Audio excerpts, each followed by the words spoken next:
నమస్తే, welcome back to my channel. ఎమ్మీగా chicken masala gravy curry ఎలా ప్రిపేర్ చేసుకోవాలో చూపిస్తా. మా హీరో గారు అయితే నా కోసం ప్రిపేర్ చేస్తున్నారు. ఎప్పుడు మీరే కుక్ చేస్తారో ఒకసారి మీ ఇంట్లో ఉన్న హీరోస్ కూడా ట్రై చేయమని చెప్పండి. నాకైతే సూపర్గా నచ్చింది, మీకు కూడా నచ్చుతుంది. ఇప్పుడైతే రెసిపీలోకి వెళ్ళిపోదాం. ఫస్ట్ అయితే చికెన్ అయితే బాగా కడిగేసి అందులో కొంచెం సాల్ట్ ఇంకా పసుపు వేసి మ్యారినేట్ చేసి సైడ్కి పెట్టుకోవాలి. ఒక కడాయి పెట్టుకొని అందులో కొంచెం ఆయిల్ వేసుకొని ఆయిల్ హీట్ ఎక్కాక మీరు మ్యారినేట్ చేసి పెట్టుకున్న చికెన్ని అందులో వేసుకొని ఫ్రై అవనివ్వాలి. ఆ చికెన్ ఫ్రై అయ్యే గ్యాప్లో ఒక 2 టమాటోస్ ఇంకా కొన్ని కాజూస్ తీసుకొని మిక్సీ పట్టుకొని ఆ ప్యూరిని అయితే పక్కన పెట్టుకోవాలి. ఈ గ్యాప్లోనే ఆనియన్స్ అదంతా కట్ చేసి పెట్టుకోండి. చికెన్ అయితే బాగా ఫ్రై అయిపోకూడదు. బాగా ఫ్రై అయిపోతే ముక్క గట్టిపడిపోతుంది, ఉడికేసరికి చాలా టైం పడుతుంది. నార్మల్గా ఫ్రై అయినప్పటికీ ఒక బౌల్లోకి తీసుకొని అయితే వేసుకోవాలి. అలా తీసుకున్నాక ఆయిల్ అయితే మీకు ఎక్కువైపోతుంది, కొంచెం ఆయిల్ సైడ్కి పెట్టుకొని మిగతా ఆయిల్లో కొన్ని చిల్లీస్ ఇంకా కాజూస్ అయితే వేసుకొని ఫ్రై చేయాలి. అవి ఫ్రై అవుతున్నప్పుడే అందులోని కొన్ని బిర్యానీ స్పైసెస్ అయితే యాడ్ చేసుకోవాలి. మరి స్పైసెస్ ఎక్కువ వేసుకుంటే ఘాట్ అయిపోతుంది. అన్ని 2 వేసుకోండి.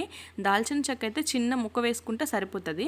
అవి కూడా ఫ్రై చేసుకొని కొంచెం కట్ చేసి పెట్టుకున్న ఆనియన్స్ ఉంటాయి కదా, ఆనియన్స్ కూడా అందులో యాడ్ చేసుకోండి. ఆనియన్స్ ఫ్రై అయ్యాక మీరైతే కొంచెం సాల్ట్ టేస్ట్కి సరిపడే అంతా యాడ్ చేసుకోవాలి.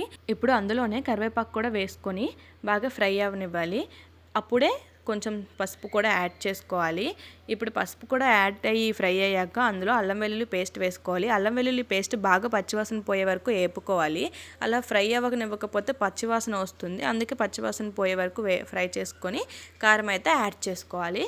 కారం కూడా కొంచెం ఫ్రై అయ్యాక ఇప్పుడు అందులో మీరు మిక్స్ చేసి పెట్టుకున్నారు కదా ప్యూరీ, ఆ ప్యూరీని అయితే యాడ్ చేసుకోండి.